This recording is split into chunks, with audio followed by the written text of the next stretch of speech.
These courtroom escapes are so wild you'll think they're straight out of a movie. In November 2013, Jalil and two other men approached a parked car in Norwood, Ohio, where they found Portia Brooks and her boyfriend, Aaron Martin Smith. Riley slammed on the window with a gun and forced Martin out of the car, damaging his brain permanently. Jalil then shot Aaron twice, killing her 3 days later. Fortunately, Martin survived the shooting but was seriously hurt. Portia's family spoke to the jury before the judge announced Jalil's sentence, and Sharon Brooks, the man who took their daughter away from them, was brought up by Portia's mother. She said that Smith Riley had ruined her life and killed her identity as a mother of three, Tia Marie Brooks. Portia's sister also spoke deeply and asked Smith Riley to release her. Riley got the maximum sentence possible, part of which is so he can deal with life without parole. Aaron, who Jalil shot in the head, asked the court, "If she's still here with us?" "Yeah, and she will always be here though, helping him get through his hard times." As if Smith Riley's crime wasn't bad enough, his reaction to his sentence was even more dramatic during his trial on August 11, 2021. He later changed his plea against the advice of his lawyers, which shocked both his lawyers and the other people in the room, in part because it means the death penalty can be considered again. Julia was crying as she apologized in court, as what seemed like her last chance to show remorse. Jalil's lawyer also made a last-ditch effort to save face, saying that he knows he can't go back in time and not do what he did. Despite the tears and the apologies, Judge Charles Kubicki of Hamilton County Common Pleas Court denied Smith Riley's request and sentenced him to life in prison without the chance of parole for the 23-year-old monster who is currently rotting behind bars. T.J. Lane, an American killer who became famous after a horrible crime at Chardon High School in Ohio on February 27, 2012, was charged with multiple counts of aggravated murder, 2 counts of attempted aggravated murder, and 1 count of felonious assault. Lane didn't show any regret at his trial and refused to change his plea. Instead of cooperating with his lawyers, Lane showed up to court wearing a t-shirt that said "Killer" and even giving the families of the victims the middle finger. David Fury, the judge in the case, compared Lane's actions and reactions to those of a psychopath. Ryan Stone, a notorious criminal, was caught on camera and shown live by helicopters during a dangerous chase across the country. The chase began when Stone stole a car with a 4-year-old boy inside and drove off, leading police on a dangerous chase that lasted more than an hour. Stone drove up to 100 miles per hour and was careless, getting out of the car and driving off in the new car. He crashed into several other cars during the chase, hurting many people. Stone was charged with 26 crimes, including kidnapping, theft, assault, and eluding police. Many of Stone's victims and their families spoke about how his crimes had changed their lives, with some talking about the physical injuries they had sustained in the crash, and others talking about the emotional trauma they had gone through because of it. Stone spoke at the hearing, crying, saying he was sorry for what he had done, and apologized to his victims. Despite Stone's apology, the judge was not moved because Stone had a history of criminal behavior and was a threat to society. The judge gave Stone the harshest sentence possible, and he pleaded guilty to all charges and was given 160 years in prison without the chance of parole. Stone broke down in tears when he learned he would spend the rest of his life in prison. Some prisoners are shocked by their sentences. For example, Seth Welch and Tatiana Fusari are facing charges of first-degree murder in Michigan. Marianne Welch, who was 8 pounds at the time of her death, died of malnutrition and dehydration due to neglect. Child Protective Services have been working with the family since 2014, when THC was found in their firstborn child, Mary. The family home was found to be in bad shape, and the doctor who did the autopsy confirmed that Mary was suffering from chronic malnutrition caused by not getting enough food and water. Seth Welch was found guilty of first-degree murder in June 2020 and given a life sentence without the possibility of parole in 2021. Fusari claimed that her husband was abusive and that she wasn't allowed to take Mary to the doctor because he got very angry with me. He smacked me across the face and he told me that he knows how I feel about doctors. In November 2021, Fusari was given a life sentence without parole for first-degree murder and an extra 15 to 30 years for first-degree child abuse.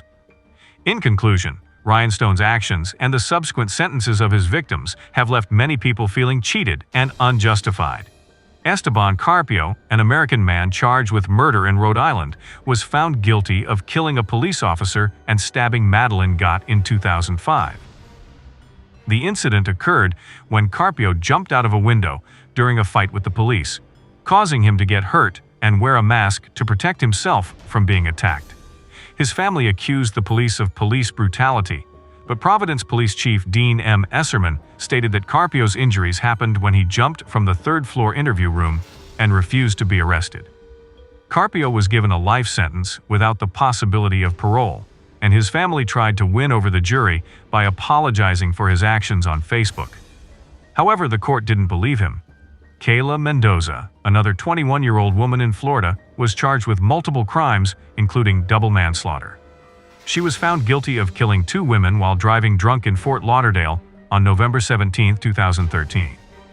Before the accident, Mendoza had drank 2 fishbowl margaritas at a local bar with her boss and co-workers before driving the wrong way on the Sawgrass Expressway. She hit another car head-on, killing both of the beautiful women. Caitlin Ferrante and Marissa Katona, both 21-year-olds, were charged with 2 counts of DUI manslaughter while impaired, 2 counts of DUI manslaughter with an illegal blood alcohol level, 2 counts of vehicular homicide, and 2 counts of driving without a license causing death. Mendoza was given a 24-year prison sentence, serve 6 years of probation, and never be able to drive again. Adrien Dunn, an ex-convict, was sentenced for murder in San Antonio. Police said Dunn shot Rakeem Tariq Charles in the back during a drug deal in a parking lot on July 16, 2012. Dunn went to prison twice for having a gun after this murder and shot someone a month before this murder, and has shown no remorse.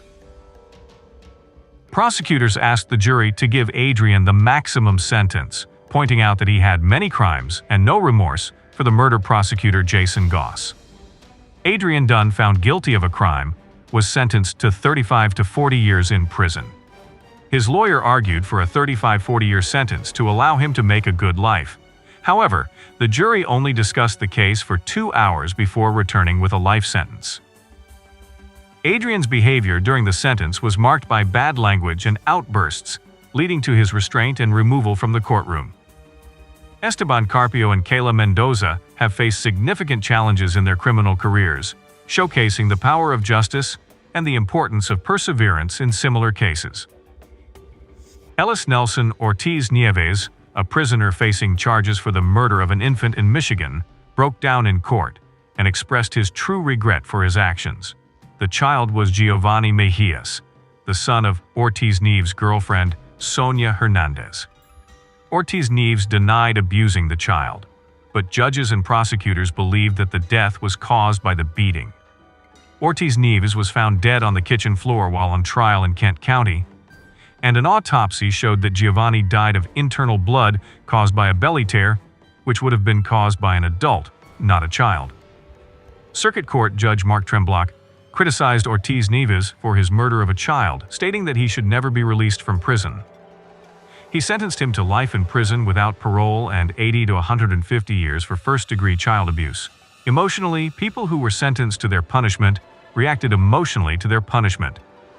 In Fort Lauderdale, Florida, 22-year-old Jordan Fuss was found guilty of DUI manslaughter in a 2014 crash that killed 6-year-old Santiago Giraldo. Prosecutors wanted the highest sentence, but Fuss's lawyer argued for a lighter sentence, claiming he was so sorry for his actions that he had considered suicide. The Giraldo family has been using marijuana since the crash, and in court they cried while the defense asked for a lighter sentence. Santiago's father expressed his regret and apologized to the victim's family. In Wisconsin, 13-year-old Antonio Barbo was charged with murder for the murder of his 78-year-old great-grandmother, Barbara Olson. The boys hid weapons in their pants and shocked everyone by striking her with a hand axe before leaving her body in the garage covered with a blanket. The case of LaShirley Morris, a man charged with murder in Atlanta, and Jalil Hoskins, a man facing murder charges in Michigan, are discussed. Barba Antonio and his partner used $155 to get high and eat pizza during the trial, and Barba was sentenced to life in prison while crying. LaShirley Morris is also being charged with murder for allegedly killing Kawan Mason, 3 years old, who was beaten with a baseball bat as a punishment. The victim's mother, Geraldine Mason, was arrested on a charge of careless behavior, and DFCS records show that Mason allegedly left her kids home alone, had anger issues, and abused them. After being released in April 2017, she asked for temporary guardianship for Kawan and his twin brother. LaShirley Morris was found guilty of murder, aggravated assault, and cruelty to children. She was sentenced to life in prison with the possibility of parole after pleading guilty to murder. Jalil Hoskins is currently facing murder charges in Michigan for the death of his girlfriend Latrice Mays, who went missing in March 2013. He initially denied involvement, but changed his plea after hearing evidence against him. Ricky Hand, a man from Springfield, may face new charges after throwing urine and feces on his lawyer in court. Hand was given a 40-year sentence because he was found guilty of a string of robberies in Springfield, Ohio. Hand is now charged with 5 more counts of harassment with bodily substances, obstructing official business, and retaliation. These cases demonstrate the devastating consequences of criminal behavior and the need for justice.